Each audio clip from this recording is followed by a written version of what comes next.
Então vamos lá. Aqui tem várias perguntas. Aqui, Sabrina Barbosa pergunta: gostaria de pedir ao senhor uma dica de como começar a investigação do status questione do problema corrupção humana. Mais precisamente, pergunta: por que as pessoas se deixam corromper? Bom, isso aí existe toda uma fenomenologia cristã do mal. Se você encontra isso na Bíblia, especialmente em Santo Agostinho, tem coisas notáveis sobre isso. Mas se você me perguntar o status questione, falou, aí preciso pensar, preciso fazer uma listinha. Você me dá um tempo, um dia a gente mexe nisso.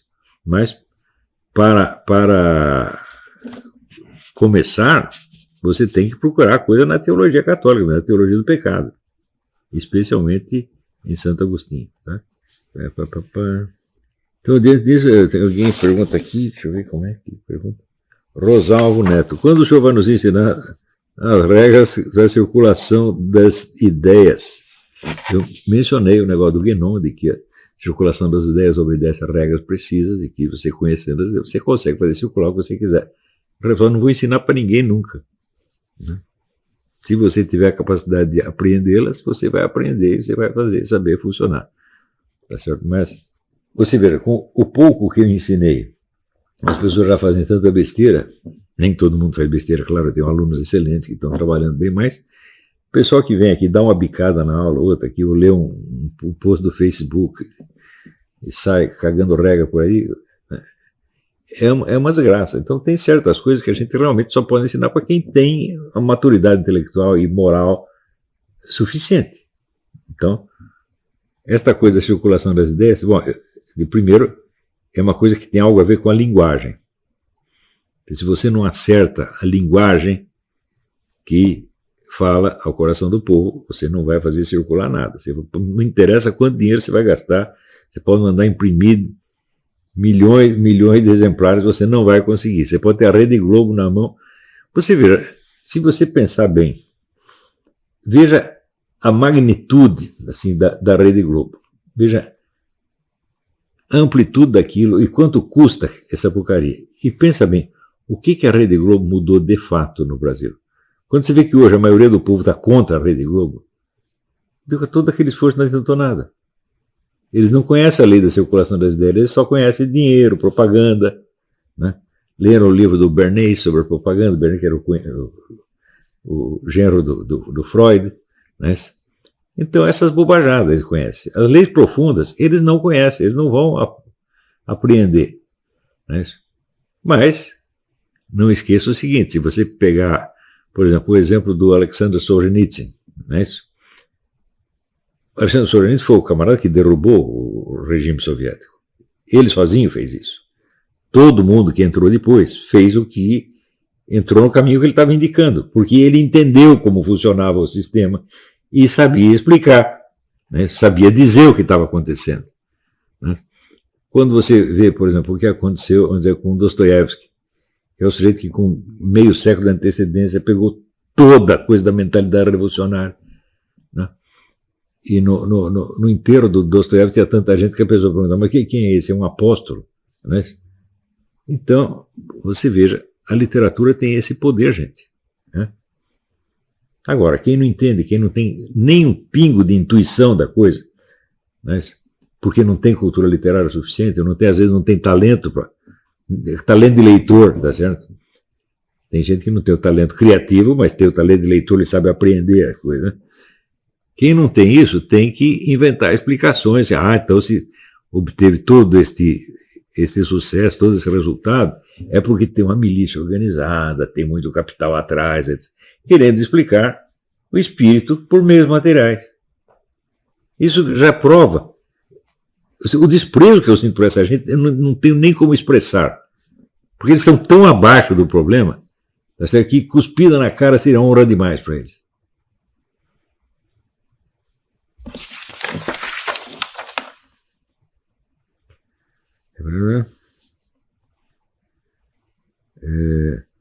Aqui, Roberto Cavalcante Coutinho Pires.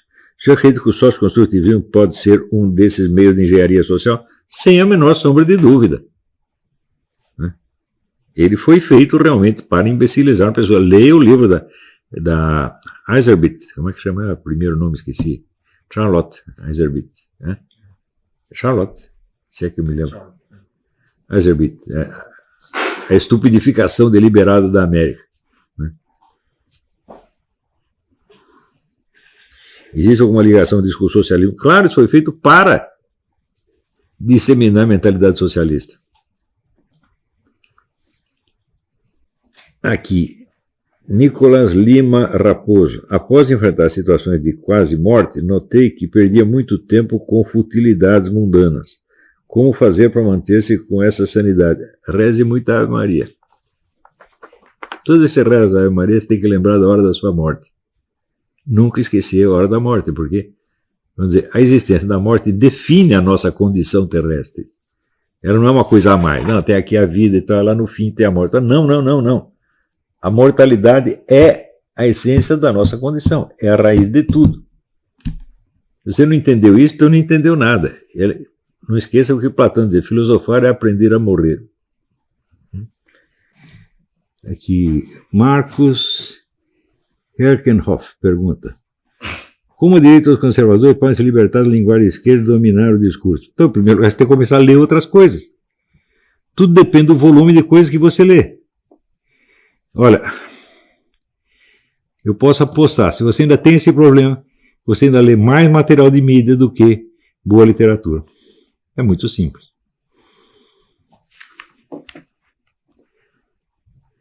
Everton, é normal se ver como o homem mais burro da Terra? Eu sempre vi assim. Você continua se vendo assim, você fica inteligente. Por quê? Eu já expliquei para você o que é o mapa da ignorância. O mapa da ignorância é você ter consciência clara de todas as coisas que falta você saber para entender aquilo que você já sabe. Começa a fazer essa lista e você vai ficar muito inteligente. Eu dei o exemplo, Aristóteles escreveu um livro chamado Questões, que são milhares de perguntas cujas respostas ele não sabia. A maior delas nós não sabemos a resposta até hoje. Então você vê a consciência que esse homem tinha da extensão da sua ignorância. Tudo que lhe faltava saber para entender o que ele já sabia. Nisso vocês têm que trabalhar o resto da sua vida. Você tem que fazer o mapa da sua ignorância todo dia. Você está lendo qualquer coisa, o que mais eu precisaria saber para entender isso aqui que eu estou lendo? Então, por exemplo, quando você lê livros, todo mundo lê. Mas assista a aula em que eu explico a importância de você criar uma bibliografia de um assunto. E você saber quais são os livros fundamentais que você teria de ler para entender o pouco que você já sabe a respeito. Vale muito mais você fazer isso do que você ler qualquer livro. Se você assim, eu li 20 livros. Não, mas eu fiz uma lista de 1000 que são os livros essenciais sobre este assunto. Não li nenhum ainda. Você já tem um mapa do assunto. A bibliografia é um negócio essencial. Você separar, por exemplo...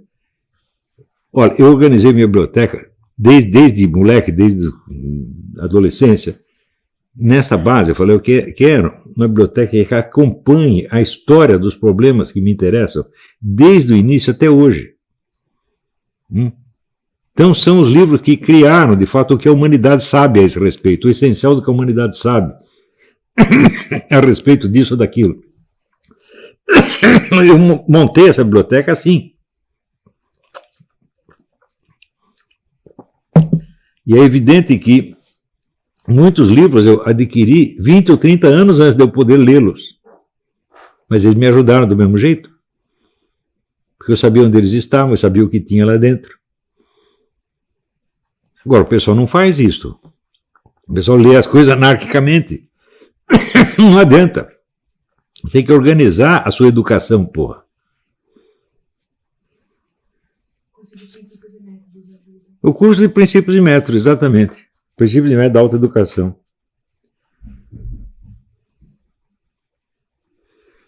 Samuel Costa Santos. O senhor acredita que o estado de mediocridade da sociedade brasileira ainda é forte, ou podemos dizer que uma parcela dela acordou e agora está interessada em temas mais elevados? É uma parcela, sim, mas é uma parcela ínfima. Se você quer saber, são só os meus alunos. Só quem está educando no Brasil sou eu. Essas universidades não servem para isso.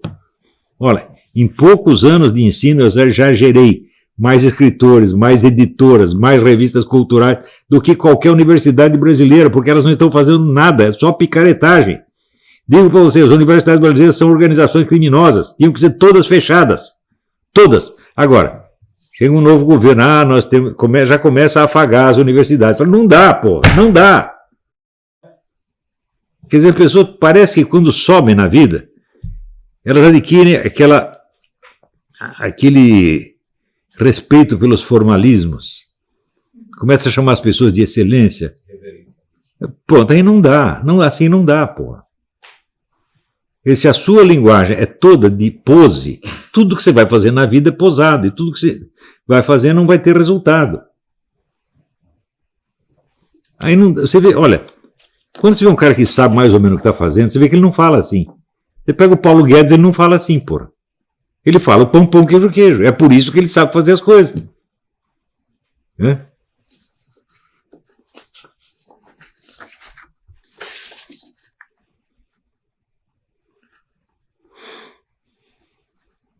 Emílio Teixeira. Toda a fundamentação da teoria marxista que se desenvolveu no sentido de ação em infiltração gramsciana e em pregação sensualista, via a Escola de Frankfurt em sua revolta contra a realidade, não se converte numa espécie de fenomenologia da rebelião luciferina, sem sombra de dúvidas. Tudo isso é rebelião luciferiana. Eles veem se o marxismo, ao longo da sua evolução, ele não é uma espécie de fenomenologia da rebelião luciferina. Ela é mesmo, sem sombra de dúvida.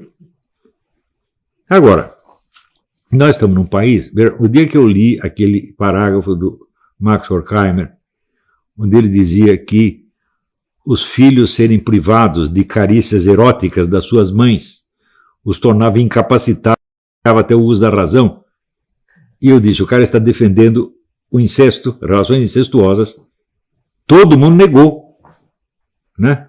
O Haddad, que diz que é especialista em Escola de Frankfurt, negou, e saiu um desses, como é que se diz, desses fiscalizadores de fake news. Fake news, Olavo disse que o Max Horkheimer advoga o incesto. Ou seja, são um bando de analfabetos, eles não sabem ler. Daí eu peguei e fiz mais um vídeo, né? Olha, eu vou ler aqui para vocês explicar o que ele está dizendo aqui. O pessoal não sabe, né? Quer dizer, está escrito assim, ser privado de carícias eróticas, né, da mãe torna os meninos incapazes do uso da razão. Mais ou menos isso que ele diz.